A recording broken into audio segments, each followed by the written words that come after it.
va continuer maintenant avec un autre point clé, hein, qui est une nouvelle news qu'on a eue avec General Motors. C'est ce qu'on appelle la batterie bidirectionnelle. Et c'est quelque chose qui a été employé une fois il y a quelques temps. Les premiers qui ont employé la batterie bidirectionnelle, c'est Nissan avec les Leaf.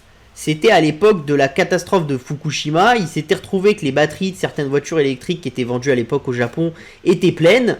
On avait du mal à amener de l'électricité. Donc Nissan avait réfléchi à comment utiliser ces batteries pour récupérer l'énergie des batteries et les mettre sur autre chose. Par exemple, faire en sorte que vous puissiez allumer le chauffe-eau, faire en sorte que vous puissiez faire pas mal de choses. Donc ça, c'était la première application, c'était dans les années 2011, c'était très limité, mais ça a montré l'intérêt. L'intérêt, c'est quoi? C'est que quand vous avez des véhicules électriques qui ont des batteries qui sont massives, vous stockez de l'énergie. Vous n'avez pas forcément besoin de l'énergie qu'il y a dans votre véhicule électrique tout le temps. Vous en avez besoin que quand vous voulez partir, d'accord? Mais d'un autre côté, si votre batterie elle est pleine et que vous êtes par exemple à 22 heures, d'accord, le soir, bah, est-ce qu'il y a un intérêt à ce que la batterie soit pleine? Non. L'intérêt pour vous en tant qu'utilisateur, surtout si la voiture sait quand vous allez l'utiliser, si vous partez tous les matins à 7 heures, c'est que à 7 heures, la batterie de la voiture soit pleine, d'accord?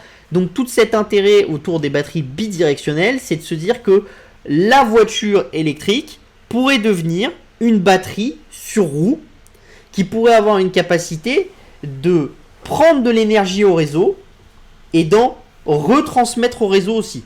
Donc qui pourrait avoir cette bidirectionnalité d'être capteur d'énergie et d'être envoyeur d'énergie. Et ça c'est très intéressant, pourquoi? Parce que par exemple, je vais vous prendre un exemple très simple, mais vous prenez votre voiture. On est en France. Il est 19h, tout le monde fait à manger. Généralement, vous avez dans ces horaires-là un pic de demande d'électricité. Mais c'est pas forcément à 19h que vous allez prendre votre voiture. Vous allez rentrer avec votre voiture. Imaginons que vous n'avez pas beaucoup utilisé votre voiture électrique. Vous êtes à 80% de charge sur votre Tesla. Et bien, ce qui serait intéressant pour le réseau d'Enedis, c'est de se dire, il y a très peu de chances qu'il ait besoin de plus de 70% de charge, il y a 10% de delta, là pendant 1h30 on est en tension dans le réseau, on va récupérer la charge qu'il y a sur la batterie, la réinjecter dans le réseau, en contrepartie, vous on va vous rémunérer, d'accord? Et comme c'est un moment où le réseau est très demandé, bah vous allez être rémunéré plus cher que ce que vous a coûté l'électricité quand vous l'avez mis dans votre voiture, d'accord? Et qu'est-ce qui va se passer après? C'est qu'une fois que la période de pic est passée, que le réseau se détend, que vous allez vous coucher par exemple, bah là la voiture, elle était à 80%, elle est passée à 70%. Et bah là, pendant la nuit, elle va charger les 30% restants, d'accord? Et du coup, quand vous allez la prendre le matin, vous êtes chargé à 100%, d'accord?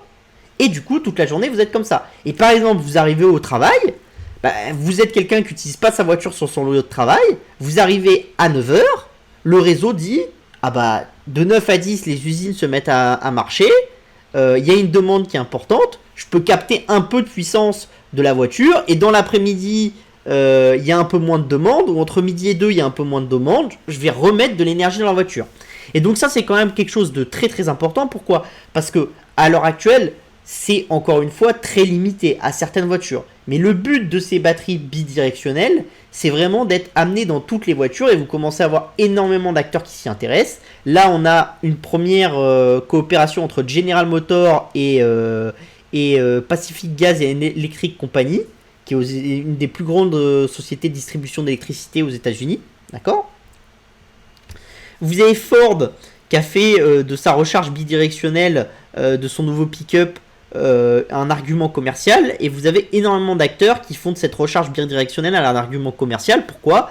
Parce que du coup vous utilisez votre batterie, mais surtout vous rentabilisez votre batterie en lui donnant, en créant de l'argent avec votre batterie, et du coup ça permet de entre guillemets de limiter le coût de la batterie dans le temps. C'est-à-dire que le problème d'une Tesla, c'est que c'est plus intéressant de racheter une Tesla que de changer la batterie d'une Tesla, parce que ça vaut trop cher, d'accord? Si demain, votre batterie, elle a la capacité de vous racheter de l'argent, ce que vous allez modéliser, c'est le fait de pouvoir utiliser votre voiture, quel coût ça a, et qu'est-ce que vous ramène votre batterie en faisant cet effet de in-out sur le réseau avec la bidirectionnalité de la batterie. Et ces deux choses-là vont faire que le coût de la batterie va être autre, sachant que dans le temps, le but c'est quand même que le coût de la batterie diminue. C'est aussi un but technologique. Donc en donnant une valeur nouvelle à la batterie, c'est intéressant. Et ça vous montre une nouvelle chose, ça vous montre tout l'intérêt qu'on a de plus en plus de connecter une énorme masse d'objets. Parce que avant on chargeait la voiture, on lui donnait de l'électricité et c'était tout. Maintenant on va faire connecter le réseau électrique avec la voiture pour savoir quand la voiture peut se charger, quand la voiture peut rendre de l'énergie au réseau, ce genre de choses. Et donc vous voyez bien que les choses vont beaucoup plus loin. Et si on le fait avec la voiture, on peut le faire avec plein d'autres choses. Par exemple, il y a plein de batteries, vous n'en avez pas forcément besoin tout le temps. Ne serait-ce que, par exemple, dans les usines. Vous avez sûrement des usines où il y a des batteries et où la batterie, elle n'est pas utile chargée à 100%. Mais elle est chargée à 100% parce qu'une batterie, ça charge à 100%. Et si vous aviez une bidirectionnalité sur vos batteries, il y aurait une capacité sur toutes les batteries de la planète de faire ce système de in-out qui est quand même considérable pour amener des choses. Il y a aussi autre chose, c'est qu'il y a une vision qui consiste à dire que la voiture pourrait être quelque chose qui vous permet de faire des économies. Alors là, c'est quoi? C'est ce qu'on appelle le véhicule to home. Donc l'idée, c'est ce qui va être mis en place par Pacific Gas Electric Company et General Motors. Là, c'est vous avez chargé votre voiture, on connecte votre voiture au réseau, c'est-à-dire votre maison. Et quand, par exemple, le prix de l'énergie à 19h est très élevé et que vous n'allez pas utiliser votre voiture, et votre maison va utiliser la batterie de votre voiture pour faire tourner tous les objets du quotidien.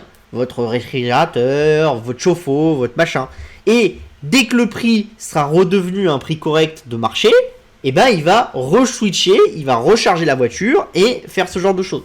Du coup, quand vous avez des extrémums de marché et que vous avez un véhicule électrique, vous ne subissez pas les extrémums de marché. Ce qui aux États-Unis peut être très très violent, parce que on l'a déjà vu, il y a des gens qui obtiennent des factures de 10 000, 15 000, 20 000 dollars parce qu'ils sont dans un extrémum de marché et on n'a pas les tarifs réglementés comme chez nous et on n'a pas de coupe-circuit comme vous avez en Italie, ce genre de choses où quand vous dépassez un certain seuil de consommation en valeur brute, l'énergéticien est censé vous tenir au courant et vous amener quelque chose. Aux États-Unis, c'est marche ou crève.